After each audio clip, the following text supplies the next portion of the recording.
Chères chasseresses, chers chasseurs, mes chers amis, nous voici à quelques jours des ouvertures générales qui vont s'échelonner sur plusieurs semaines.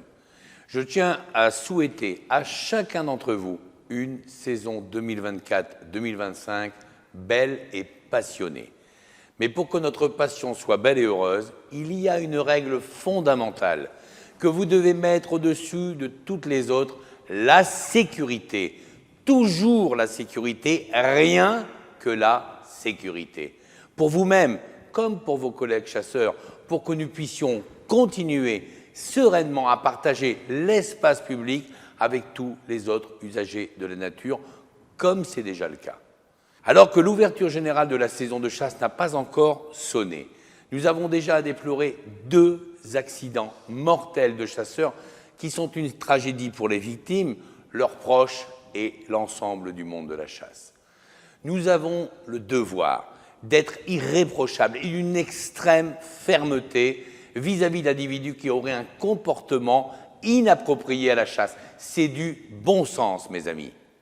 Si l'année 2024 aura été une année particulière pour beaucoup d'entre vous entre élections et Jeux Olympiques, vous le savez, les élections européennes avec la liste Alliance Rurale n'ont pas été couronnées de succès. J'avais mis dans la balance le score de l'Alliance Rurale aux élections européennes et la poursuite de mon engagement fédéral à la tête de la FNC. On dit que la victoire est toujours collective et la défaite souvent solitaire. Votre incroyable soutien collectif a fait mentir cette maxime. Le conseil d'administration de la FNC, qui vous représente, a d'abord fait unanimement bloc en me demandant de rester le président de la FNC malgré ma proposition de démission. Puis durant tout l'été, j'ai pu mesurer votre soutien massif pour que je reste votre président jusqu'à la fin de mon mandat. Je vous remercie pour tous vos messages de sympathie et de confiance. Oh, je le sais, beaucoup d'entre vous n'ont pas voté pour cette liste et vous avez d'ailleurs été nombreux à m'en expliquer les raisons. Cette liste, bien que pleine de bonnes intentions et de motivation pour la défense de la ruralité, a commis des erreurs que je reconnais bien volontiers. Dans un autre contexte, ces erreurs auraient pu malgré tout permettre à l'Alliance Rurale de dépasser à minima les 3%, mais la situation politique générale en aura décidé autrement. Après cette longue réflexion estivale, et vu les enjeux qui attendent la chasse française, j'ai décidé de rester président de la Fédération nationale des chasseurs et du coup de terminer mon mandat jusqu'en 2028. Mais afin que les choses soient parfaitement claires, je demanderai à mes collègues, lors de notre prochain congrès national, de se prononcer par un vote sur cette décision. Je tiens d'ores et déjà à être très clair. Ma motivation pour défendre et promouvoir la chasse et notre monde rural est restée la même. À l'heure donc où s'ouvre cette nouvelle saison de chasse, nous n'avons pas à rougir de ce que nous sommes.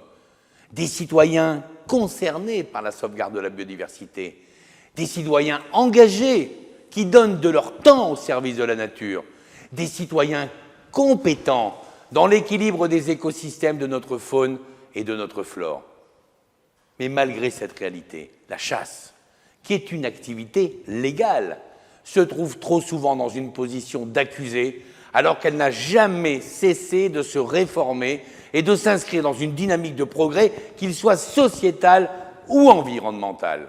Mon choix de rester à vos côtés ne se résumera pas à celui de l'attentisme ou de la défense de la citadelle assiégée, mais comme je l'ai toujours fait, à celui de se battre avec une volonté farouche de reconquête et de victoire. Oui, la situation politique nationale est complexe et peut-être même dangereuse. Non, nous ne resterons pas à attendre et à subir les idéologies punitives liées à la nature ou aux animaux.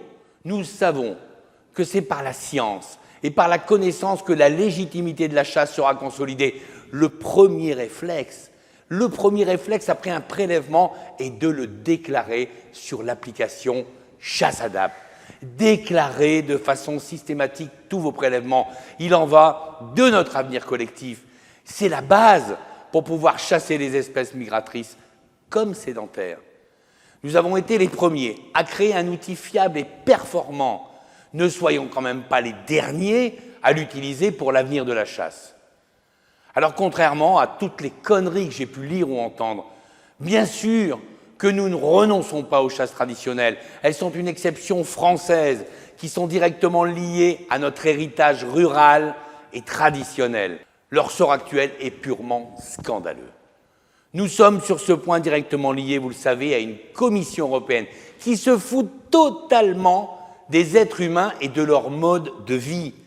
L'Europe politique continue d'ailleurs de vivre sa petite vie tranquille en réalisant la présidente sortante de la Commission européenne qui a pris d'ailleurs des engagements clairs avec les écolos pour intensifier le Green Deal et toutes les emmerdes qui vont aller avec pour nous et pour les ruraux en général. Sans oublier ces nouvelles règles pour améliorer la bientraitance animale dans toute l'Europe.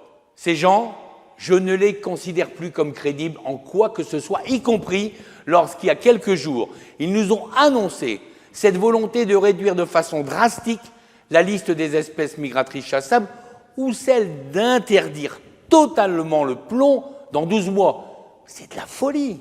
Je serai d'ailleurs dans quelques jours à Bruxelles pour évoquer avec les députés européens ce harcèlement psychologique contre le monde rural et cette haine, parce qu'il faut employer les bons mots, cette haine du monde cynégétique qui suinte chaque jour un peu plus de cette élite technocratique qui se cache derrière la Commission. Oh oui, le combat s'annonce rude, mais je ne lâcherai rien, mes amis, et je ne lâcherai rien non plus à l'Assemblée nationale. J'imagine bien que certains groupes politiques hostiles à nos valeurs n'attendent que le redémarrage de l'Assemblée pour venir pourrir un peu plus nos vies et nos passions. J'ai écrit aux groupes politiques que je désire voir urgemment pour évoquer les sujets qui sont les nôtres. Continuer à se résigner collectivement n'est pas acceptable pour les générations futures. Je sais que nous avons une montagne devant nous, mais il y a toujours un chemin pour la franchir. Oh, chemin long et difficile, c'est certain, mais chemin quand même. Franchir une montagne en solitaire n'arrive qu'à la télévision. C'est une équipe motivée, unie envers et contre tout, qui seule peut réussir. Et dans les urgences, il y a bien sûr le dossier des dégâts de gibier. Nous devons trouver le moyen de changer cette loi qui nous oblige à payer les dégâts de grand gibier alors que nous sommes des bénévoles et que notre passion sert chaque jour l'intérêt général. Il y a déjà 8 ans que je vous répète la même chose sur ce sujet, maintenant je dis stop. Nous voulons sortir de cette impasse financière, mais qui va finir par détruire la chasse populaire en France. À l'occasion, je remercie d'ailleurs le sénateur Burgoa d'avoir déposé une première pierre par cette proposition de loi, à nous maintenant de terminer le mur, comme on dit chez moi. Il nous faut aussi urgemment parler de police fédérale de proximité et d'une police de l'environnement, je dirais, mieux intégrée. Là encore, des pistes s'ouvrent enfin, il est temps. D'ailleurs, je placerai ces dossiers dans une vision globale de réforme urgente à mener pour notre chasse française. Il n'y a pas de petite chasse ou de petits chasseurs. Il y a une chasse française, une et indivisible, et je me battrai toujours pour que ça le reste. J'ai encore un dernier point à voir avec vous, bien qu'il soit, peut-être moins cynégétique, mais pour autant essentiel pour notre avenir, la propriété privée. Mes amis, que ce soit à Paris ou à Bruxelles, je peux déjà vous dire qu'ils vont essayer. Oh oui, ils vont essayer d'inscrire dans la loi ce concept qui veut que la nature soit à tout le monde. La spoliation des territoires au nom de la nature est une grande idée kolkhosienne qui n'a jamais été malheureusement autant d'actualité, mais soyez rassurés, là encore, on ne se laissera pas faire. Le programme est dense, comme vous pouvez le voir, mais vous pouvez bien sûr compter sur moi. Je suis là, et bien là, et plus déterminé que jamais. Alors maintenant, place à la chasse. Je souhaite que cette nouvelle saison nous apporte des moments de bonheur, authentiques et partagés.